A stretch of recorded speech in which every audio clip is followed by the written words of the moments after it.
Ladies and gentlemen, good day and welcome to Ethos Limited Q4 and FY-25 earnings conference call. As a reminder, all participant lines will be in the listen-only mode, and there will be an opportunity for you to ask questions after the presentation concludes.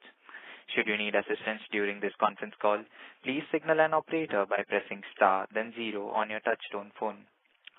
This conference call may contain forward-looking statements about the company which are based on beliefs, opinions, and expectations of the company as on the date of this call.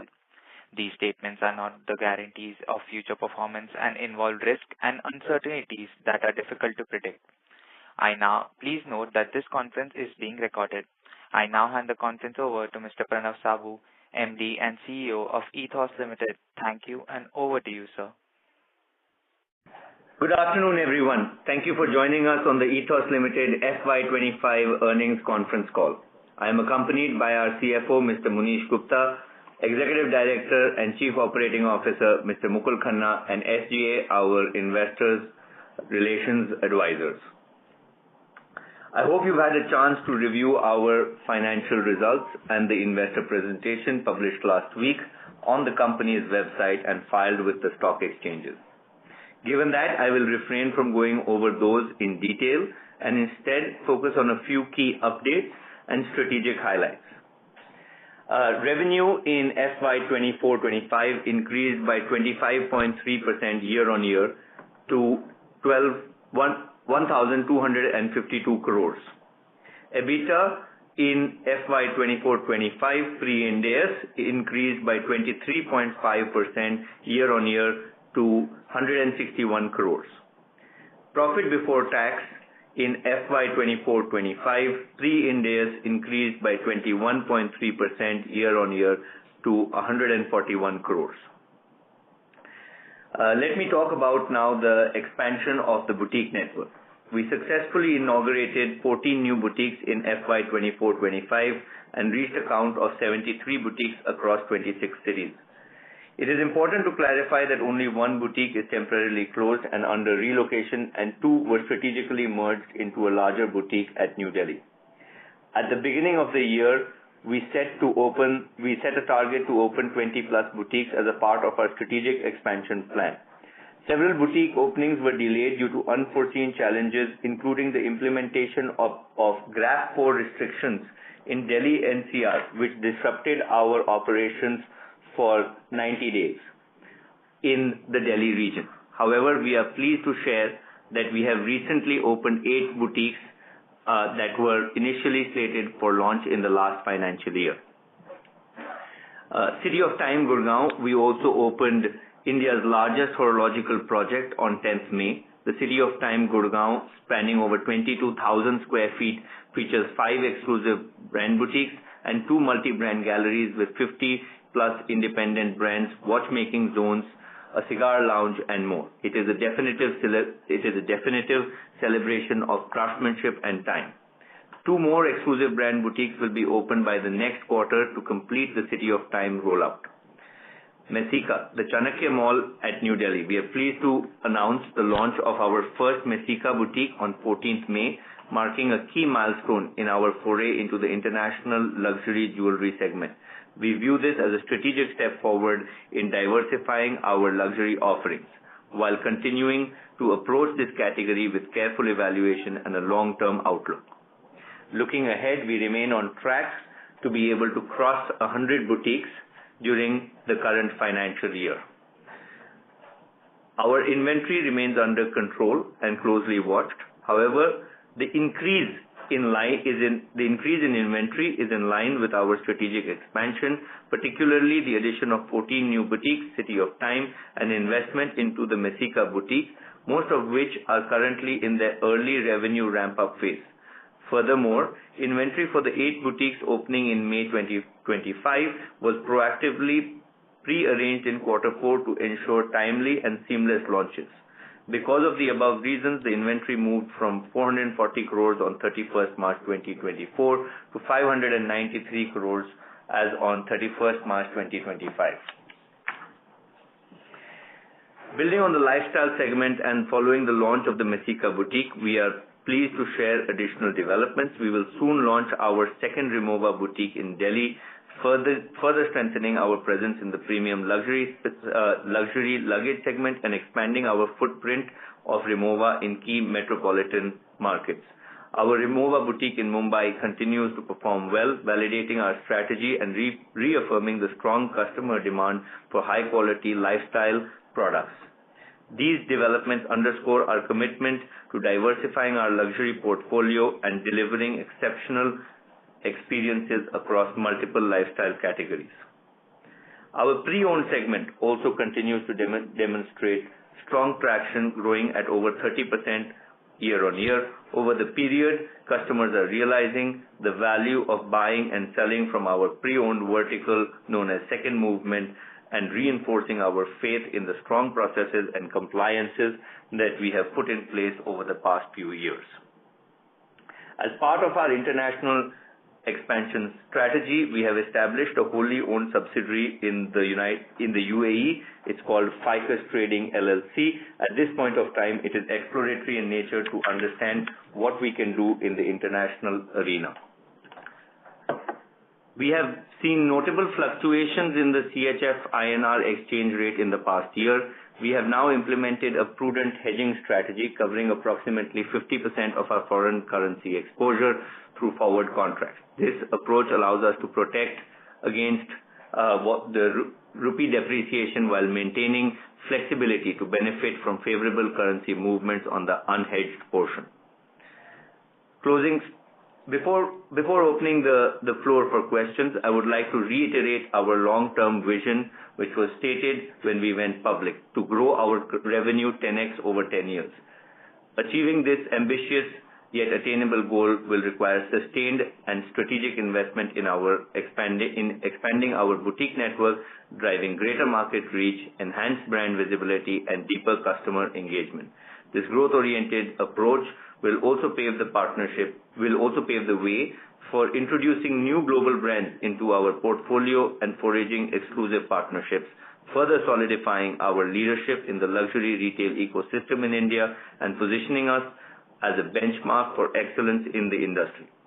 Thank you, and with that, I now open the floor for questions.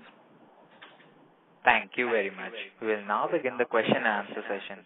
Anyone who wishes to ask a question may press star and 1 to ask a question. If you wish to remove yourself from the question queue, you may press star and 2. Participants are requested to use handsets while asking a question. Ladies and gentlemen, we will wait for a moment while the question queue assembles. The first question is from the line of Devanshu Bansal from MK Global. Please go ahead. Hi, Pranav. Congratulations and all the best for City of Times. This was in the works for a while, and the hard work is reflecting through some of the pictures available over social media. There is a long gap up of questions since we last interacted, and I want to understand some interesting developments in the company. I'll restrict myself to 2 questions and then come back in the queue. First set of questions is on City of Times. The selection of brands has been across price points. With a strong portfolio of brands, they should definitely drive share gains as well as grow the Delhi market. What are the key expectations from a top-line perspective from this space alone? Or in case you want to cover this question or the growth strategy of this venture in some other way, that will also be very helpful. You also indicated that there were certain investments in terms of increasing inventory and CWIP at FY-2025. How much of that is attributable to this 9 to 10 stores that are expected to open next month? And what is your store opening expectation for the current year FY-23?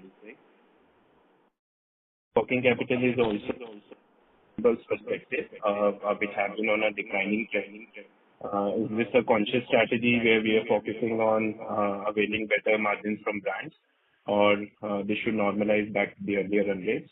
And lastly, from a City of Times perspective, there is a new format for Ethos MBO boutique, which is Ethos Hot Horology, right? So how is this different versus our existing Ethos Summit stores? Yes, sir. Sure. Thank you, Devanshu. Couple of questions there, so let me try and go one by one. You'd asked for a top-line projection on City of Time. I don't want to go into store-wise projections and guidances and of the like, but let me give you the overall view for it, and why we took this step. Couple of reasons for this. Gurgaon is one of the fastest growing markets in the country. Our presence, we weren't happy with our presence in Gurgaon, and we didn't have a presence that could help us reach our ambition of firstly being the largest and the finest retailer, and most importantly setting benchmarks that we can be proud of. We were looking for a place for our flagship boutique, and we decided that since Gurgaon is the fastest growing, this is where we will establish a place where we can get a long-term lease, where we can do our flagship, where we can bring in brands and in a way that expresses them much better, and where we can set global benchmarks. That is the reason we've selected this place, and I believe that it will take time for revenue to catch up over here, but in time it will be one of our, not just one of our, it will be definitely amongst our best boutiques. Having said that, yes, right now we are in a de-snagging phase or in a beta phase. In the next week, the marketing will start. We will start inviting in customers. The list of brands, there's a watch boutiques on one side, which is the entry level. Then you have different brand boutiques that are there that are decided on the basis of whether, or on strategic reasons, that we've decided which are the brands that we want to give a full boutique to. And then there's Ethos Autorology, which is our newest concept, which works on the prices above, essentially on prices above 20 lakh rupees. And that is on the other side. If you look at the City of Time, we will be releasing more pictures in social media over the next 1 week, and you can follow us over there for that. In terms of, you said working capital, was that the other thing, that will working capital normalize? Yes, working capital will normalize over time. There were some changes that we were doing to be able to bring this, and for that we paid a couple of shipments ahead of time to be able to get better product availability. But yes, that will normalize over time. Was there any other question that I missed over there? I think I missed one question over there. No, so broadly, if you could just call out, as in for these 9 to 10 stores that opened in the current year, what was the total investment that can be attributed to these 9 to 10 stores? That would in fact help us to understand, as in what was the investment for stores that were opened in FY25 and what investments have sort of gone into the stores that have opened in FY26. Devanshu, it is along the line of the average investment per boutique that it's not very far from the average that we are doing. You see, but when you invest into a boutique early, like if you invest into when you are in the ramp up phase, right, the revenue doesn't start from day one. It takes a little bit of time for revenue to catch up. So therefore, inventory may seem elevated for a while before it reaches the revenue ramp up rate, reaches the steady state of growth or steady state and then growing from there. It takes a little bit of time, but the inventory lands up on day one. The entire inventory lands up on day one. So therefore, for some time you end up seeing a slightly elevated months of stock, or inventory turn becomes adjust accordingly. Fair point. So second question that I wanted to interrupt. One point that I just wanted to explain was, like, for City of Time, we were going to open. Essentially, the plan was to open January or February, right? And then we had 90 days where in Delhi and Delhi, Gurgaon, etc., there was no construction possible because of the Q.4 restrictions. But then the inventory had already landed there. We had already ordered the inventory. So a lot of things got pushed because of the pollution. We couldn't get in the revenue. We couldn't get in everything. Of course, we still had to pay the rentals, etc. We couldn't get relief on that. But now we are in a position to be able to start. But the inventory came in earlier because we were planning to launch already.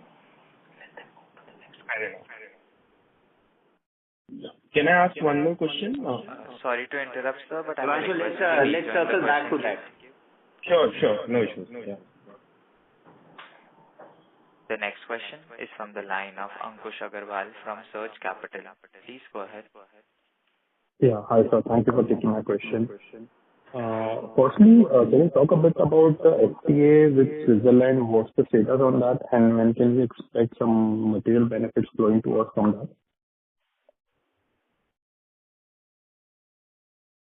Hello? From my understanding, the EFTA agreement will be effectively in place by the end of this year. This is from the comments that I've read in the media, from the ministers and talking to with our discussions with the Swiss embassy as well, that I think the benefits will start flowing in by the end of this year. Okay. Got it. The second question was on Remova. So we have almost completed about 1.5 years with the first store. You did allude to it qualitatively, but quantitatively, can you give a sense of what kind of revenues or profits were generated by the one store in the first year of its operation? I think that we are roughly about between 20, I don't have the exact numbers, but it's about 20 and 24 crores of billing value that was there. And I think it's steadily growing. And we will have, the idea is that we have, the second boutique is under construction now. And we've identified the area for the third boutique, which will also come into place. But understand that Mumbai was a very small boutique. It's not a very large boutique if you visited the boutique.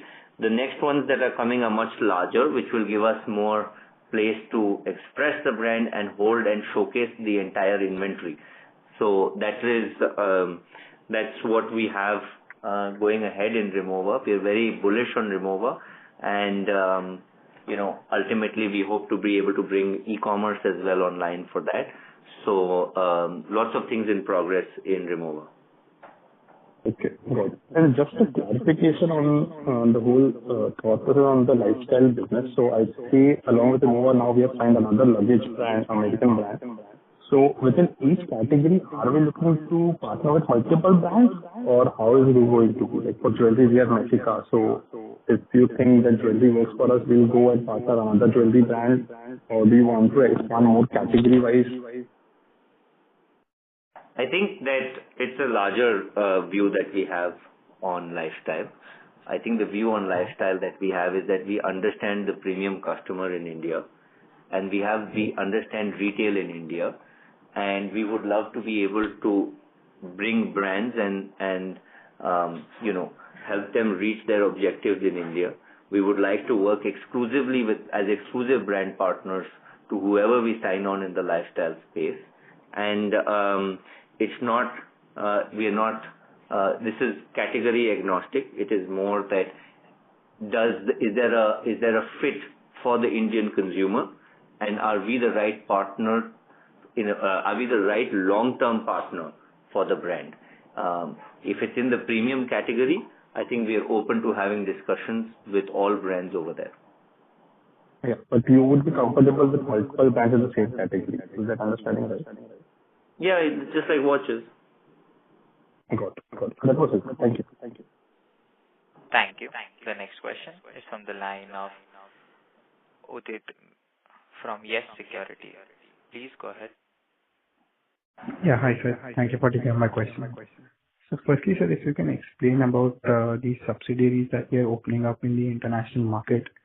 So what is the plan over there, and what will be the right to win in these markets? Sure. I think for us, it is, as I said, it's exploratory in nature. The reason I mentioned this in our speech was because we got a lot of questions already ahead of time. We see Dubai as a very large city and a very large market, which has a big infrastructure, but it also has a very large community of Indians that are living there, that travel there, and also it has a very thriving pre-owned market over there. So the first thing that we want to explore over there is that do we have a right to win in pre-owned over there? Secondly, from a service and from a talent perspective, after-sales service, we also need presence over there to be able to give much better after-sales service to our own customers even in India. That is because the after-sales service business is also growing, and not everything is possible to do at this point of time inside India. So that is the second thing. And thirdly is that Ethos also has the right to retail Faverluba inside the inside the UAE, and for that reason, when the boutique in the UAE comes up for Faverluba, that will also be run by Ethos. But at this point of time, it is exploratory in nature, and we are exploring all our options and what we want to do over there. Understood. And so secondly, what will be the impact of these, pricing going up due to tariffs, and what will be the impact on demand? Like we have seen Rolex communicating some price hikes to watches of Switzerland, and also what has been the communication to us by the brands, and how does it impact? I don't have any such communication. I haven't seen such communication. In India, we don't see any impact on demand at the moment. April was a very strong month for us. And May, the only slowdown in May has been because of geopolitical tensions, nothing so much for tariffs, and we don't expect any, even May will recover. I don't see any challenge on demand at the moment. But you mean the global tariffs, right? We don't see a challenge. Yes. We don't have any communication. We don't see any challenge. Understand. So lastly, just to clarify... Sorry to interrupt, sir, but I may request you to rejoin the question. Sure. Thank you. The next question is from the line of Nirav from Abacus. Please go ahead. Hi, sir. Thanks for the opportunity. Two questions from my side. What is the contribution of exclusive brands for this quarter and entire year? And secondly, on the volume and the value growth for Q4 and entire FY-25. Sorry, could you say the second question again? I couldn't hear that. Volume and value growth for Q4 and entire FY-25. I'll let the CFO take this question. Hang on a second. In terms of, hi Manish this side, in terms of house brand volume, it's in line with the earlier quarters, and year it's in the range of almost 30%. And in terms of overall volume, it grew by almost 15.5% year on year. And in terms of average selling price, it grew by 7.4%. Okay, so for the entire FY25, we are saying volume growth is 15.5%. Am I right in understanding that? Yes.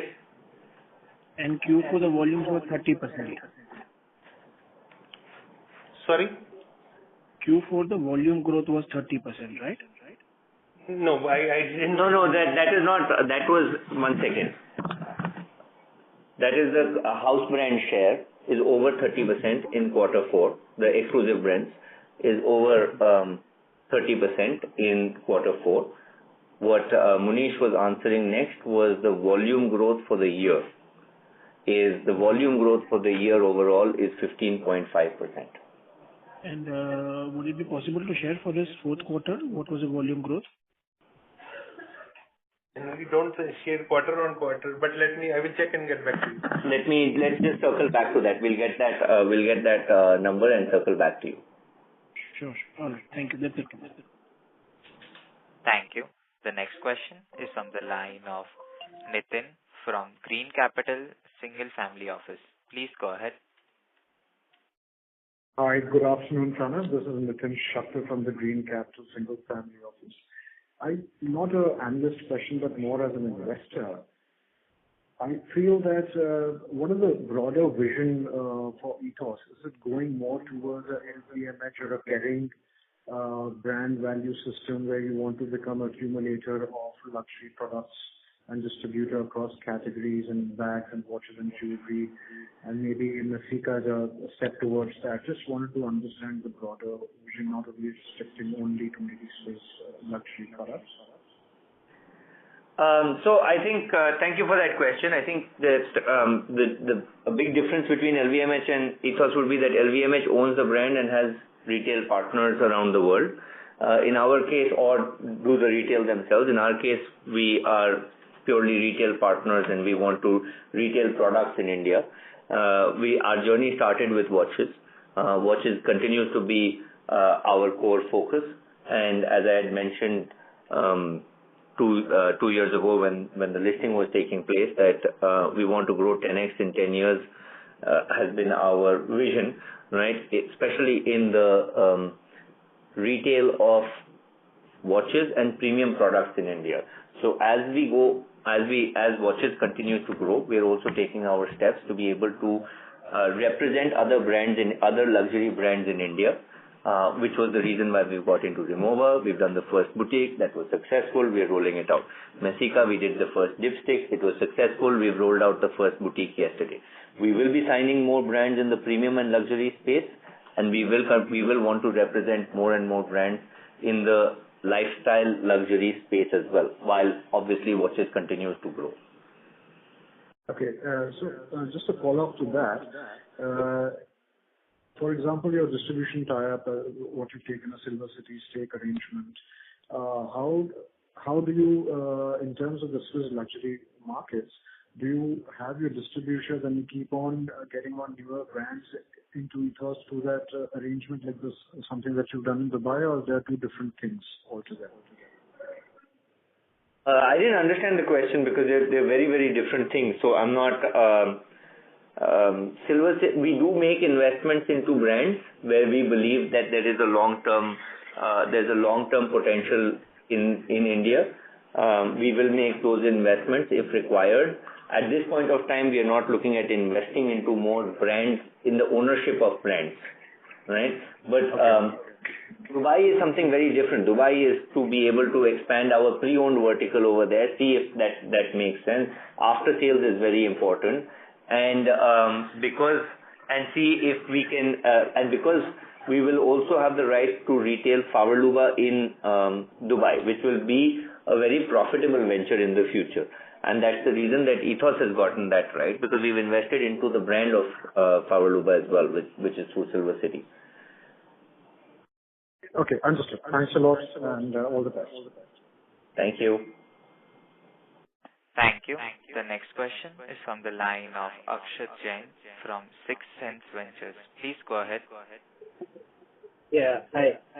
My question is that what are the kind of margins that we are making on sales of Rimowa and going forward on Messika? I don't want to be talking about margins. It is an extremely profitable business for us. I think that we are doing very well over there, and all I can say is that margins are higher than the watch category. Okay, thank you.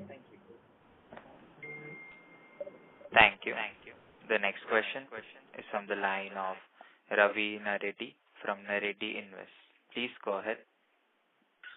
Sir, sorry I joined late at this call. So if any question in repeated nature, please forgive me. Our inventory rises this time. So what are the main reasons? And we do not give our business on franchisee mode. If no, then why the reason? I think the inventory answer we've already given in my speech and in a previous question. So just wait for the transcript and you will have the answer for that. I will read.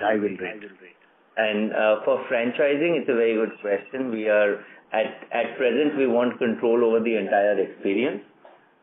We are not close to the idea of franchising once in the future, but at present we believe that it is very important to be able to control the credibility, the processes, and the experience inside the boutique, and really be in a very razor-sharp position before we franchise it out. Also, franchising we want to be able to do where we have complete control over the brand mix, what goes into the store, etc.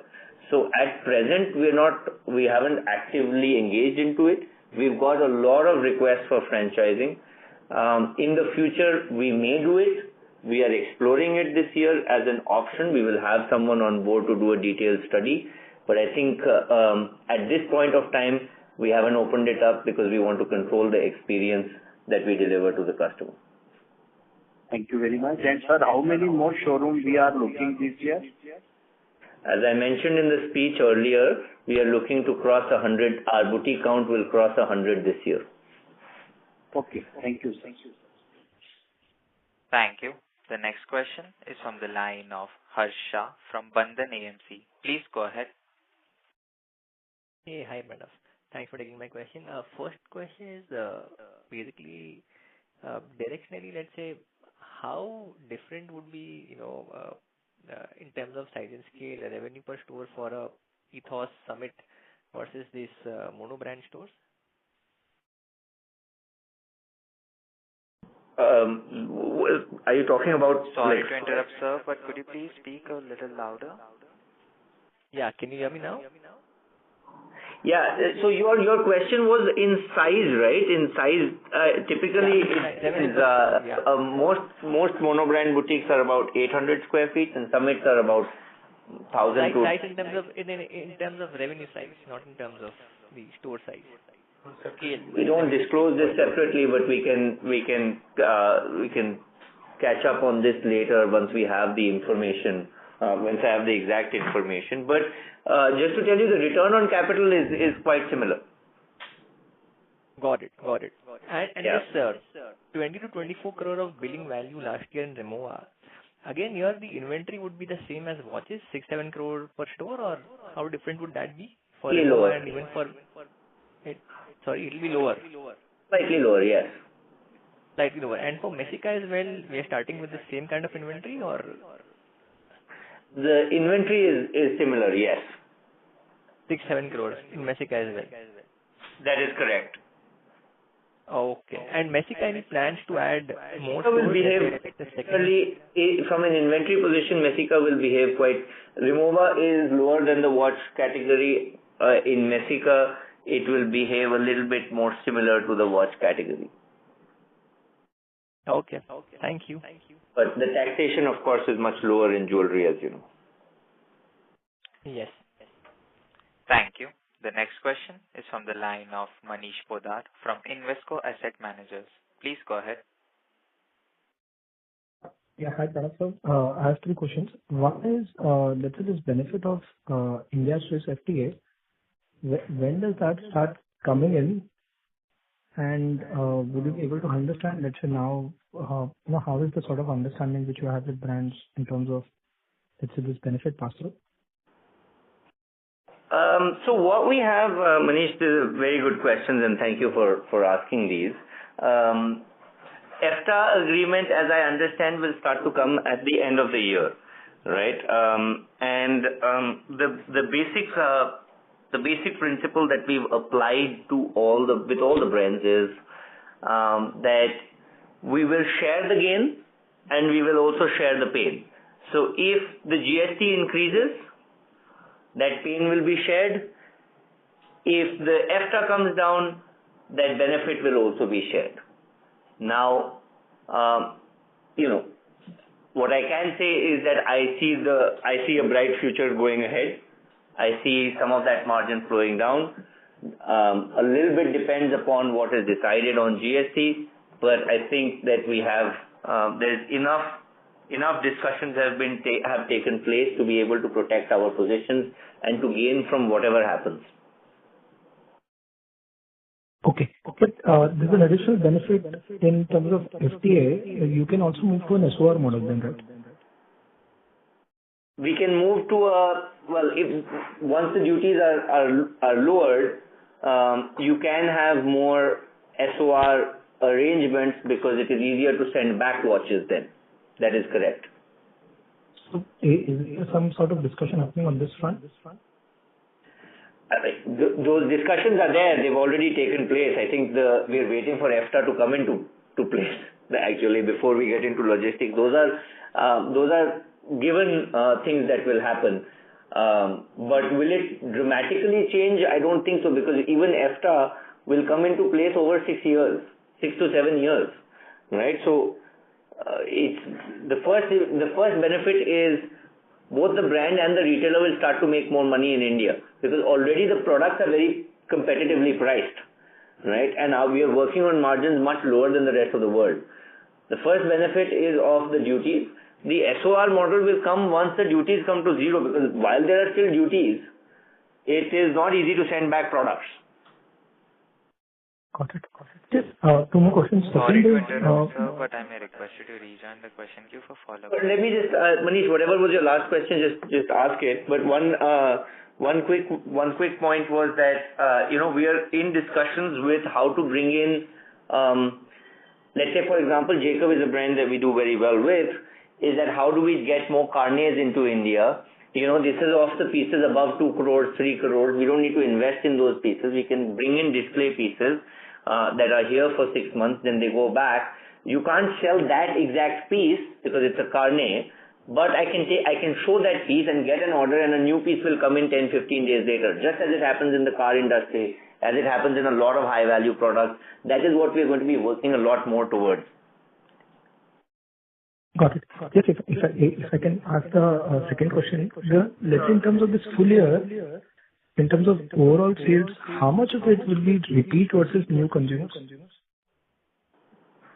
Manish will have to get back on that, but from what we can track, because a lot of things from our initial things, we see that about a little bit above 40% is repeat buying. Okay. Fine. I have more questions. I'll come back. Because below 2 lakhs, sometimes cash is below 2 lakhs. The law allows us to accept cash, so there we are not able to always track. Okay, fine. I have more questions. I'll come back to you. Thank you. Thank you. The next question is from the line of Samar Nagpal from Suranu Family Office. Please go ahead. Hi, am I audible? Hello. Yes, loud and clear. Hi, Pranav. Congratulations on the opening of City of Time. So I had a couple of questions. Pranav, regarding our expansion, so we have been fairly dominant in North, but what about South, wherein a lot of chains chains are already present, like Zinson, etc. So what is our strategy over there? I mean, in cities like Vijayawada, Chennai, where there's a lot of buying power in Hyderabad. So how are we going to expand over there? Any strategy around that? I think we are very keen to expand our overall network. As I had mentioned that even this year we are going to be increasing our boutique count from 73 to over 100. We will be exploring new cities. Even in the south, we will be going into new cities as more and more real estate is available. For example, in Chennai, we already have 4 boutiques already. We have Chennai in 4 boutiques. We are going to be we've just signed a location for a very large flagship boutique in Chennai, which will open in a couple of years, because the building has to also be developed, but that will be a landmark position. In all of these cities, we want to expand and take positions over the next 3-4 years. Vijayawada you mentioned Vijayawada. My real estate and strategy team tells me that we are looking to be present there in the next year, that we will already be present in the next year when the real estate that we've identified comes up. So all of these cities are on our map. Tier 2 cities are important to us. Even a city like Tier 2 city like Dehradun, for example, is profitable, and in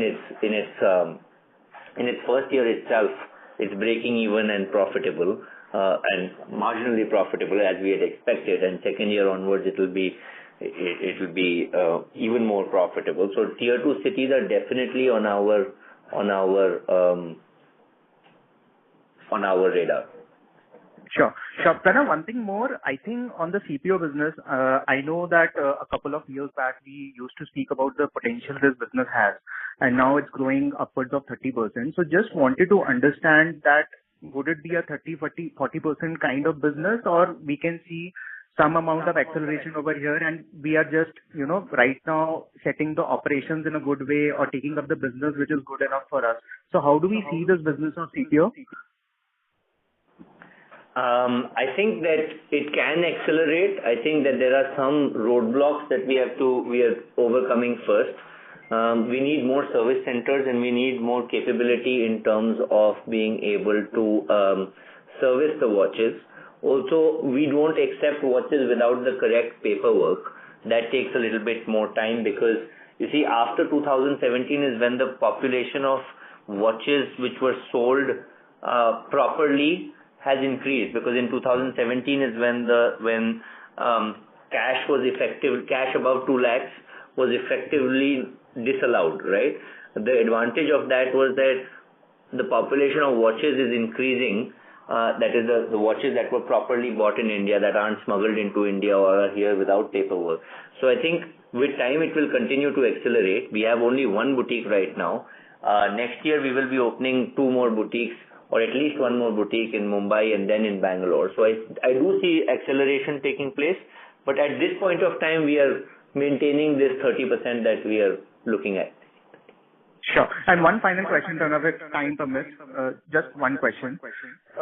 In terms of Avriluba, I think we have launched the brand. So in a network of 73 or 80 stores we have right now, how many stores would be having the brand, or have we placed it everywhere? So what's the kind of assortment we have built in over there? I think that Avriluba will be spread across, as a lot of the other brands, such as Remova, Frederic Constant, etc. With all, it's similar to those brands and is present in about 40 or 45 locations at the moment. Sure. Thank you, Pranav, and wish Ethos the best of luck for the year ahead. Thank you. Thank you. The next question is from the line of Ishpreet Kaur from Relax Capital. Please go ahead. Hi, thank you for the opportunity. While we understand the reasons that you gave for the inventory increase that has happened, could you also help us understand the reduction in trade payables that we are seeing year over year since the last 3-4 years? Yeah, hi. I will let the CFO answer, but I think, as I had mentioned, that it will normalize. There were a couple of reasons for it, and there were a couple of reasons that are very specific. For example, we've had great success with ordering India edition pieces and pieces that are specific for our country. In those cases, we end up paying advance because those products are being only made for us. In the future, that will not be the case, because once we've successfully bought and implemented an India-specific strategy on products, right, creating products that are more specific to India strategies, and brands see that, okay, they have the confidence that if they order, they will pick up. That will change in the future as well.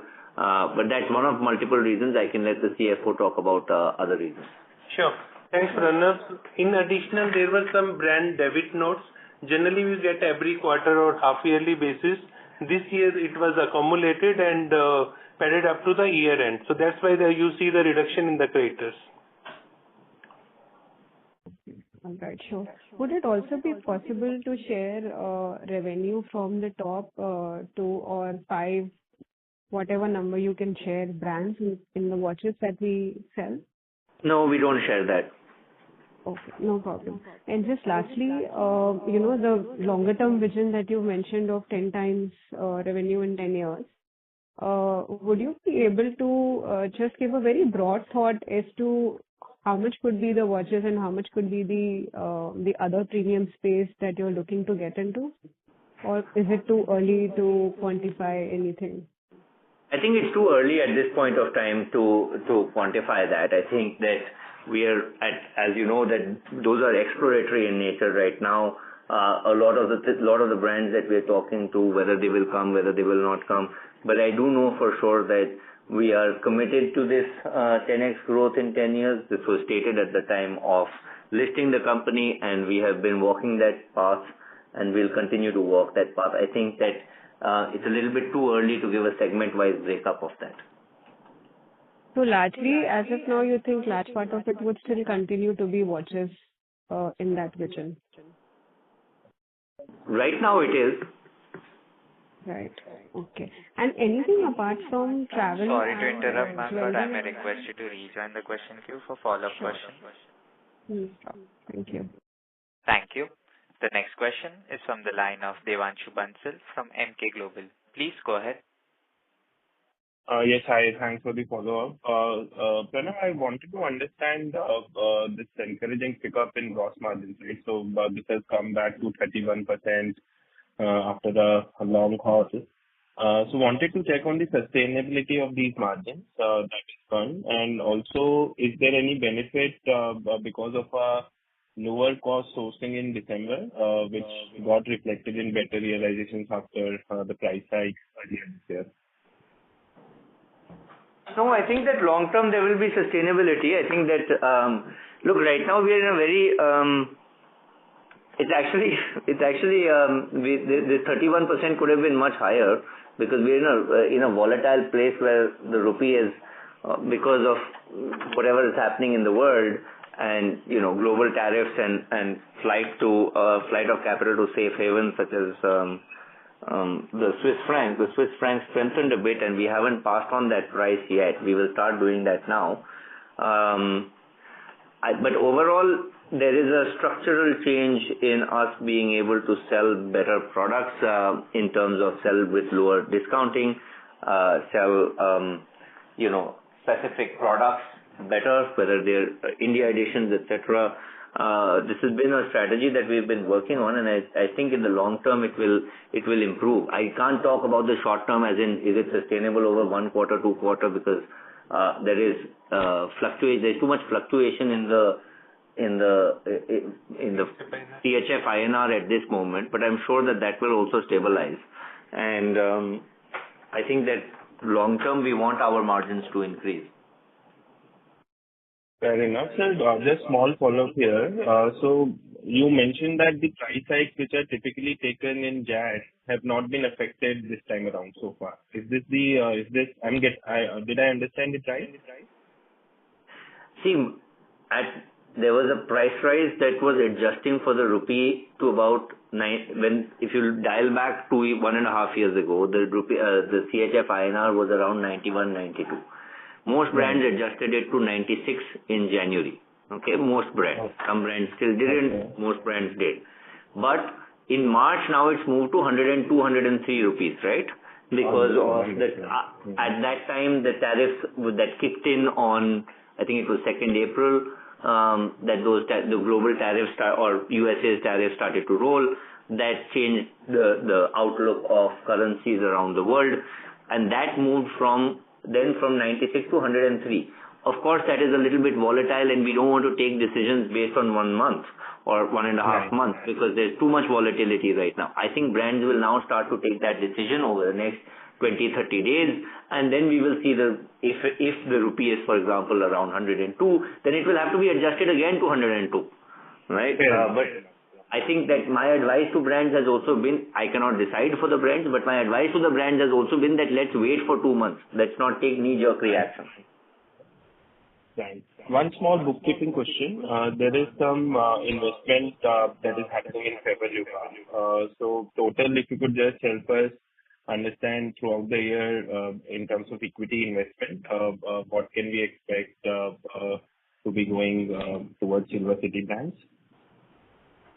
We haven't yet decided what more will go up over there yet, but we don't see anything happening much this year. Understood. Fair enough. Thanks. Thank you. The next question is from the line of Udit Gajiwala from Yes Securities. Please go ahead. Yeah, so once you mentioned on the gross margins, it could have been better. Would you like to throw some light? How can we see EBITDA margins flowing for coming 2 years? I think it's look, I want to talk more long term because there's, I'm afraid to give an answer right now because of the volatile nature of multiple things at this point of time. You have EFTA deals that are taking place. You have, at the same time, there is talk on the Swiss franc is very volatile. In essence, we believe that there is room to work with lower discounting. Our discounting in India is much higher than the rest of the world. In exclusive brands as well, we can significantly reduce discount. operational leverage will also start to kick in from at a even deeper level. It's not at the same level, but at a deeper level, operational leverage will kick in. As we make more India-specific products, our relationship with brands is becoming so deep that they are ready to create products only for us. Of course, those things enjoy higher margins, and that's becoming a larger percentage of our business as well. So there are multiple strategies that we have. I'm afraid to give a number guidance on this because there's too much volatility right now in the world around us. Yeah. No, sir, this was also very helpful. Thank you. Thank you. The next question is from the line of Akshat Jain from Sixth Sense Ventures. Please go ahead. Yeah. Hi. So I just wanted to understand that last year our ASP per watch increased from around 1,59,000 to 1,90,000, which is like a roughly 20% jump. But the same jump in this year has been 7%. So what's the reason for the lower ASP rise? I think that we were, as I had mentioned earlier, that we had removed some brands on the lower price point from many of our boutiques. Once that cleanup is done, then we are focusing now, we are in a stable position of where we want our brands to be. And we are focusing on a healthy mix of volume and value growth. Okay. So this cleanup of lower end price brands, this was done like sometime late last year? Not late last year, it's been happening for a while, but yes, it may have been accelerated during that time. Or the effective implementation may be accelerated during that time period. All right. Thank you. Thank you. The next question is from the line of Manish Podar from Invesco Asset Management. Please go ahead. Yeah. Hi, friends. So just two questions more. So one is in terms of any sense of our market share in India, how would that be stacking? In the segments that we operate with, we believe that it is about 35 to 40%.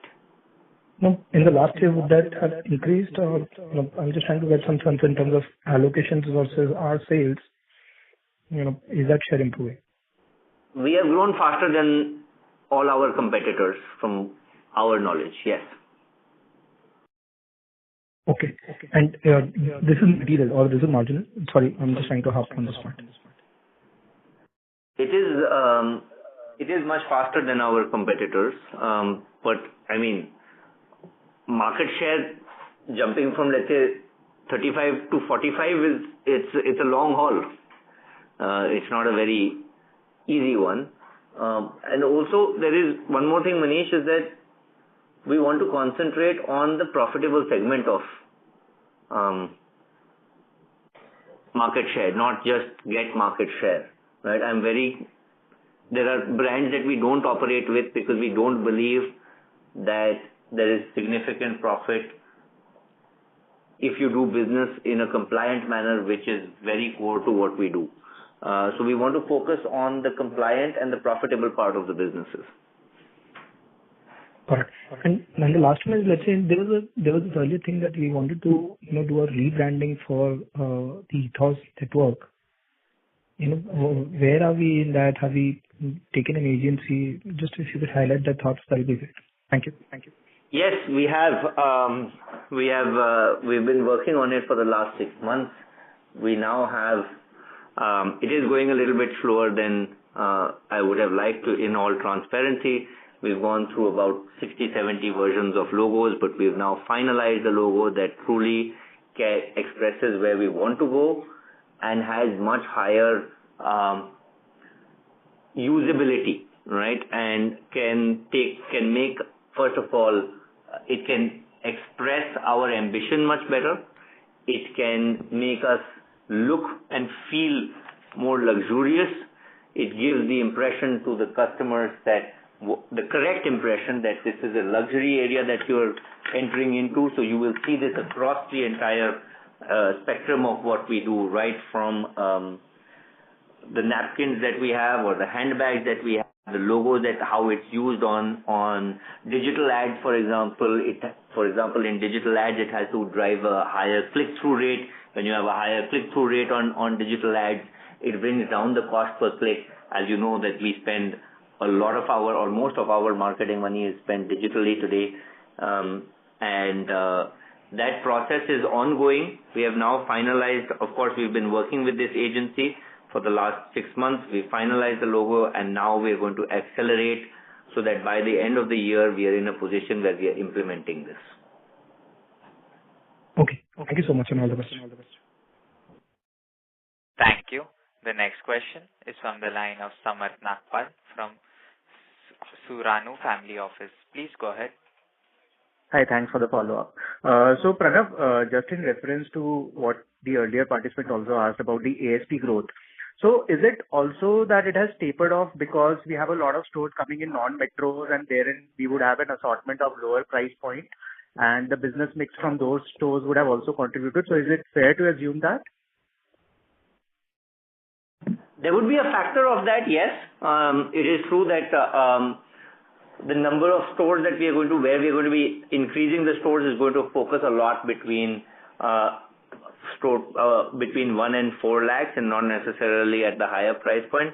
But that's not the majority of the reason, because the other businesses have also increased in value. The higher price point has also increased in value significantly. Obviously, the volume there doesn't increase in the same manner. However, it is true that by adding more stores that are in the price point between 1 and 4 lakhs, the volume of that will go higher, and for that reason, it is a contributing factor. But the majority factor has been the removal of price points below 25,000 rupees. Also, on that aspect of expansion through franchisee, I think it brings a lot of problems while it solves the capital requirement at one end. But for a brand like for us at Ethos, is it fair to assume that we would still be predominantly COCO-led expansion only would be there for us, company-owned stores only? Because a franchisee sometimes brings in a lot of problems for brands also. So just wanted some color on that. I mean, the only reason to look at it would be a faster rollout, right? As you said, are there cons of franchising? Yes. Are there pros of franchising? Yes. When the pros are more than the cons is when we will enter into that sphere. Right now, it is not actively in our we aren't actively looking at it. Have there been examples of multi-brand retail that have been franchised? Yes, there are active examples of it.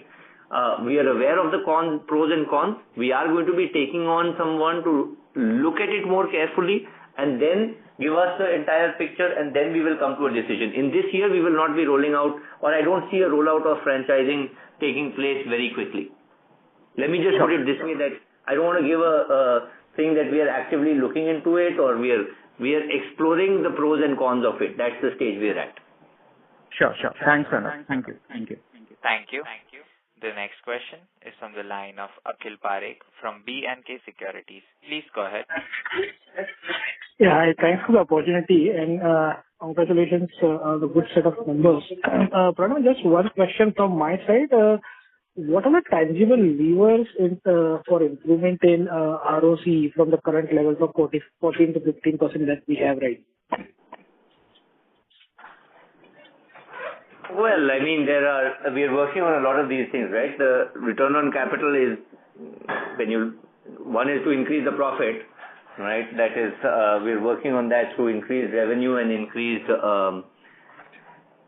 margin, right? Increasing margin, increasing this through product mix, lowering discount.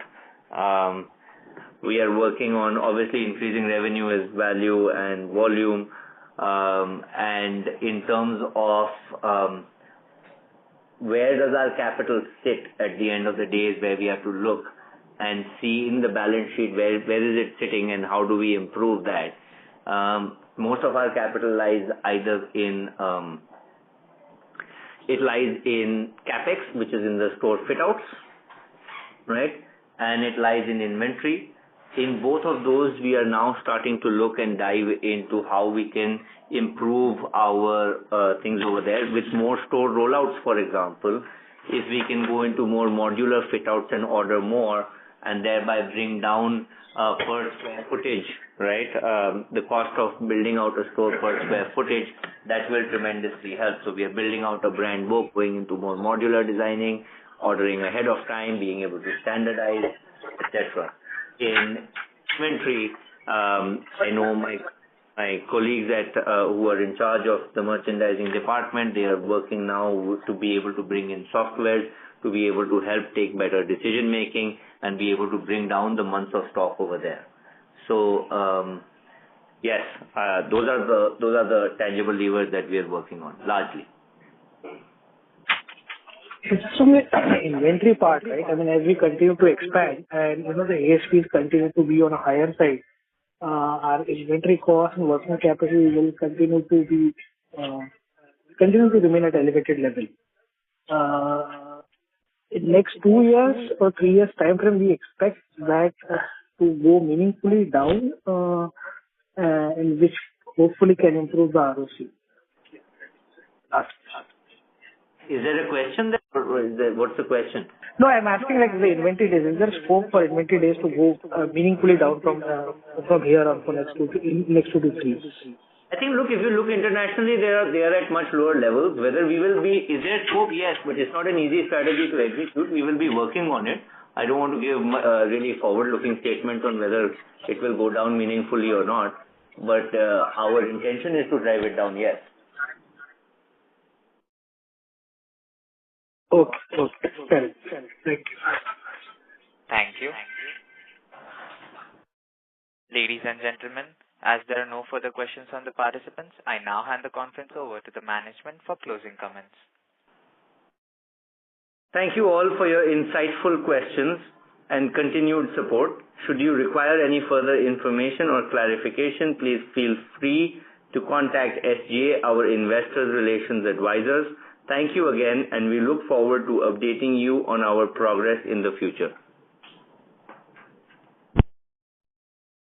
Thank you. On behalf of Ethos Limited, that concludes this conference. Thank you for joining us, and you may now disconnect your lines.